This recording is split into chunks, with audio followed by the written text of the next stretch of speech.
আসসালামু আলাইকুম বন্ধুরা। আশা করি ভালো আছেন।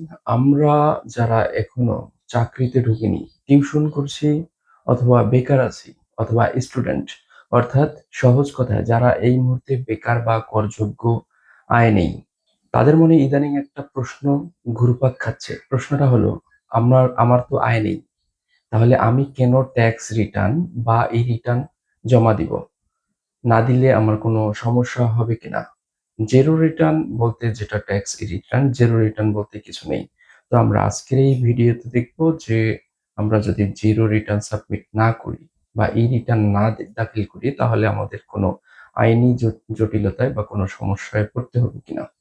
আপনার ব্যাংক অ্যাকাউন্টে যদি ৩.৫ থেকে ৪ লক্ষ টাকার মধ্যে থাকে তাহলে আপনার কোনো ট্যাক্স বা জিরো রিটার্ন বা ট্যাক্স দিতে হবে না। তো সেই ক্ষেত্রে আপনি জিরো রিটার্ন দাখিল করতে পারবেন। আজকের আমাদের এই ভিডিওটি কিন্তু যারা বেকার, স্টুডেন্ট অথবা গৃহিণী মানে যাদের করযোগ্য আয় নেই, শুধুমাত্র তাদের উদ্দেশ্যে আজকের এই ভিডিওটি। ঘরে বসে আপনি ফ্রিতে এই রিটার্নের আম মানে জিরো রিটার্নটা আপনি সাবমিট করতে পারেন কিন্তু খুব সহজে। তো ভিডিওটি অবশ্যই এর শুরু থেকে শেষ পর্যন্ত দেখবেন। অনলাইনে রিটার্ন জমা দেওয়ার জন্য আপনার মাত্র ৩ টি জিনিস লাগবে। সেটা হচ্ছে আপনার টিন সার্টিফিকেট, যেটা আপনি আগেই টিন করে রাখছেন বা আজকেই আপনি আগে টিন খুলে তারপরে টিন নাম্বারটা সংগ্রহ করতে পারেন। দ্বিতীয়ত আপনার বায়োমেট্রিক মানে আপনার ফিঙ্গারপ্রিন্ট দিয়ে মানে আপনার বায়োমেট্রিকে আ একটি সিম আছে, এমন একটি সিম আপনার সাথে রাখতে হবে। তৃতীয়ত আপনার এনআইডি কার্ড লাগবে। তো আমাদের আরেকটা জিনিস বলে রাখা জরুরি। আপনি যদি টিন সার্টিফিকেট খুলেন তখন আপনাদের এনআইডি কার্ডে কিন্তু বাবা এবং মায়ের নাম কিন্তু বাংলায় থাকে। সেই ক্ষেত্রে আপনার যদি কোনো সার্টিফিকেট অথবা পাসপোর্ট থাকে সেখানে বাবা এবং মায়ের নাম ইংলিশ কোন বর্ণে আছে, ইংলিশে কিভাবে আছে ওয়ার্ডগুলো অবশ্যই দেখে নিবেন। তো ভিউয়ার্স সাথে থাকুন। রিটার্ন ওয়েবসাইট অথবা গুগল থেকে রিটার্ন লিখলেই কিন্তু লিঙ্ক চলে আসবে। তো একদম প্রথমে রিটার্নের যে লিঙ্কটা চলে আসছে এটাতে যদি আমি ওপেন করি তাহলে এই দেখুন, এই পেজটা থেকে রিটার্ন এটাতে ট্যাপ করলে এখানে দেখেন are you registered in return system, মানে আগে পরে আমার কোনো রেজিস্টার করা আছে কিনা। তো যেহেতু আমার নাই সেহেতু আমি লাল বাটনটাতে ট্যাপ করবো এবং এখানে কিন্তু লেখা আছে আপনার ফোন থেকে 16001# নাম্বার করে বায়োমেট্রিক ভেরিফাই কিনা আপনার। আমি আগেই বলছি আপনার নিজের বায়োমেট্রিক করা একটা সিম লাগবে। তো এভাবে আমি ওকে দিয়ে দিলাম। দেওয়ার পরে দেখুন এখানে সাইন আপে আপনার যেই রেজিস্ট্রেশন করা মানে আপনার যে টিনটা আছে ইটিআইএন, সেই টিন নাম্বারটা এখানে দিতে হবে। দেওয়ার পরে মোবাইল নাম্বারটা দিয়ে দিতে হবে আপনার ব্যক্তিগত মোবাইল নাম্বারটা। দেওয়ার পরে কি করবো, আমরা ভেরিফাই করে দিব।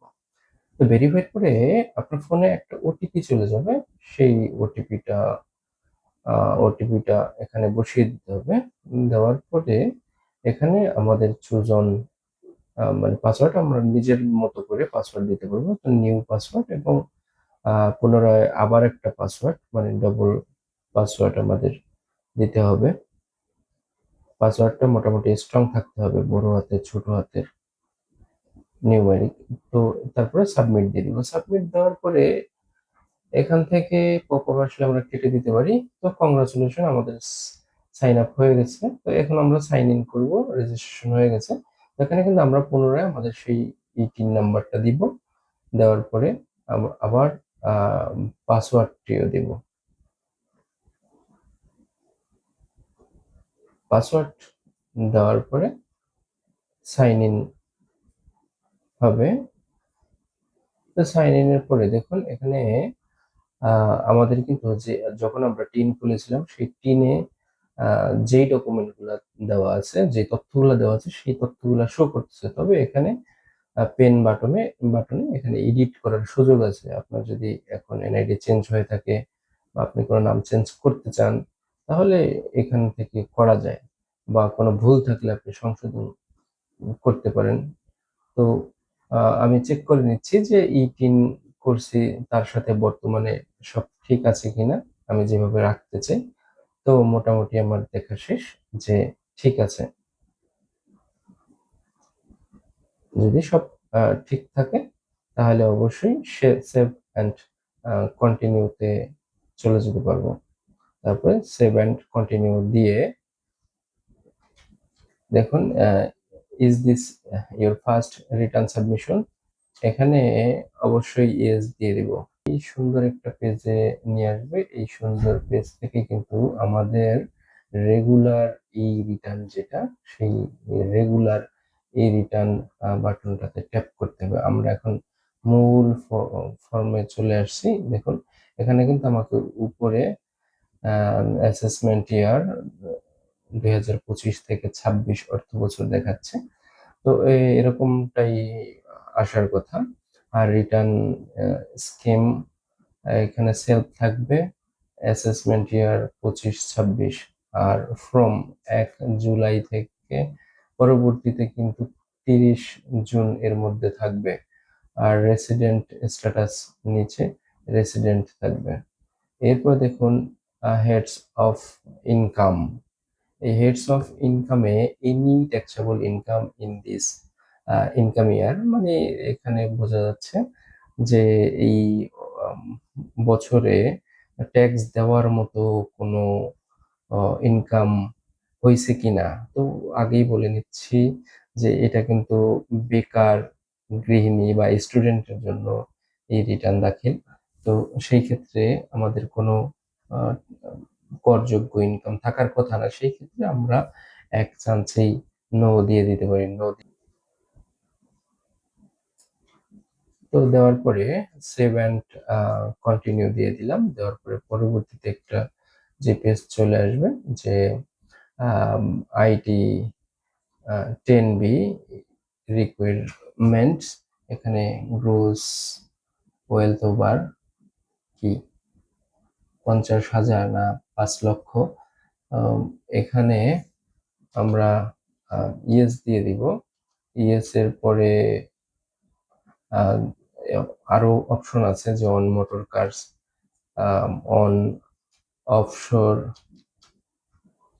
প্রপার্টি, তারপরে shareholder director of a company, হেভি এনি হাউস প্রপার্টি, এই সবগুলোতে দেখুন নো দিয়ে দিব। নো অলরেডি দেওয়া আছে, তো আবার নো দিয়ে দিব। আমাদের এই রিটার্ন দাখিলে কিন্তু বেশিরভাগ জায়গাতেই আমাদের এখানে না দেখাইতে হবে।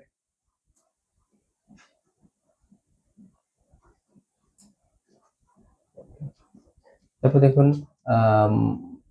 IT 10B may not be mandatory, still want to submit, এখানে আমাদের একটা ইয়েস দিয়ে দিতে হবে। তারপর save and continue. Save and কন্টিনিউতে দেওয়ার পর দেখুন পরবর্তী পেজে যে পার্টিকুলার্স, এই পার্টিকুলার্সে এখানে একটু হিসাব কিতাবের বিষয় থাকে।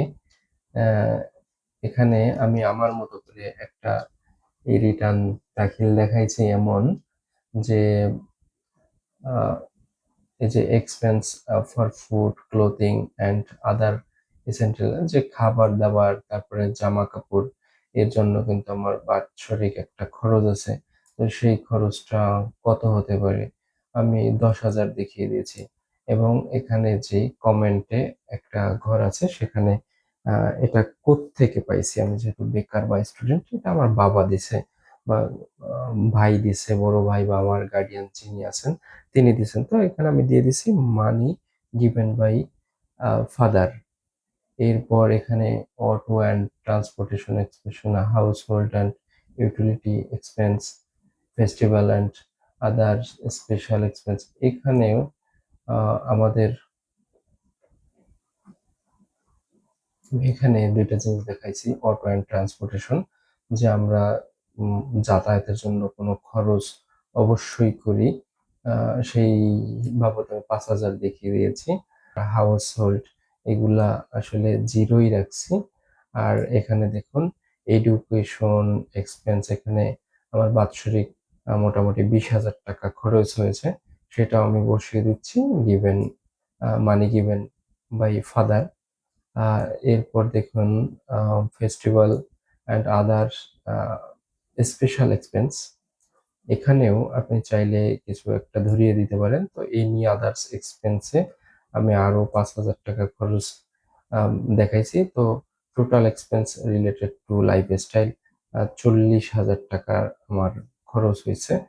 তো এই ৪০,০০০ দেখানোর পর সেভ অ্যান্ড কন্টিনিউ দিব। সেভ অ্যান্ড কন্টিনিউ দেখানোর পরে এই যে আমাদের এখানে কিন্তু এই পেজে চলে আসছে।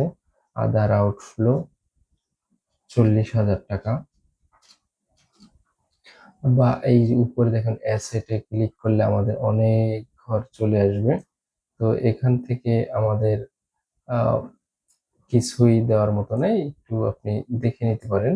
এখানে এ একটা জিনিস আছে যে furniture, environment and electronics item. তো আমাদের ফার্নিচার বা অন্যান্য আসবাবপত্র সেগুলা বাবাই কিনে থাকে বা আ অন্য কেউ থাকে সেগুলা আপাতত আমার না। কিন্তু আমার হিসেবে আমি একটা ফোন দেখাইতে পারি ইলেকট্রনিক্স হিসেবে যে স্মার্টফোন এবং এইটা আমাকে গিফট করেছে ধরুন আ আমার বাবা এবং এখানে কোয়ান্টিটি 1 দিব আর ভ্যালু দিব 0 যেহেতু এটা গিফটের। তারপরে এখান থেকে আ দেখুন নিচে 4000 দেখানো হইছে। আমার সবকিছু মিলে গেছে। এখানে যদি একটু না মিলায়া দিতে পারেন তাহলে কিন্তু আপনার সাবমিট হবে না। এরপরে প্রসিস টু অনলাইন রিটার্ন এই বাটনটাতে ট্যাপ করব। আমরা এতক্ষণ যেই কাজগুলা করছি সেগুলা দেখানো হইছে। এটা আসলে আমি একটু ব্লার করে দিয়েছি একটু সুরক্ষার স্বার্থে। তারপরে এখানে একটা ওয়ার্নিং চলে আসবে যে do you want to submit return আমি ইয়েস দিয়ে দিচ্ছি। ইয়েস দেওয়ার পরে দেখুন পুরোটা চলে আসছে। আসার পর আমরা এটা সুন্দর করে সেভ করে নিতে পারবো।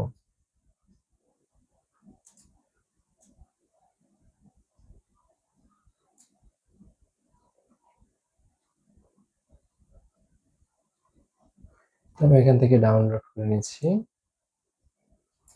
তারপরে সাবমিশনে আম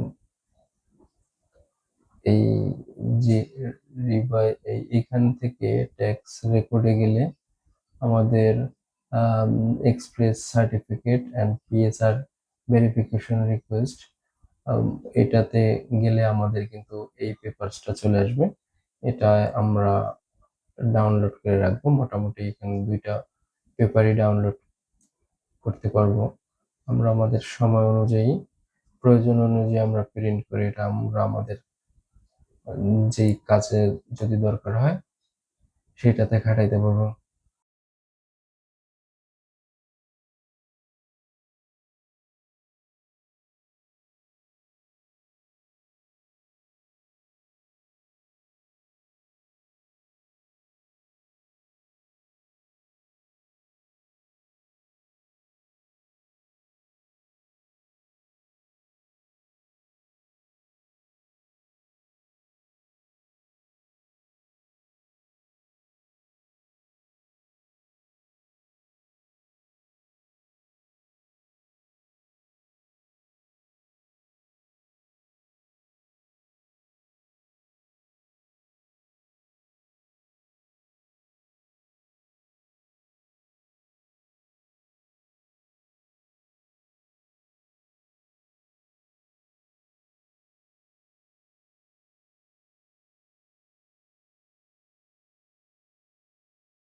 আল্লাহ হাফেজ।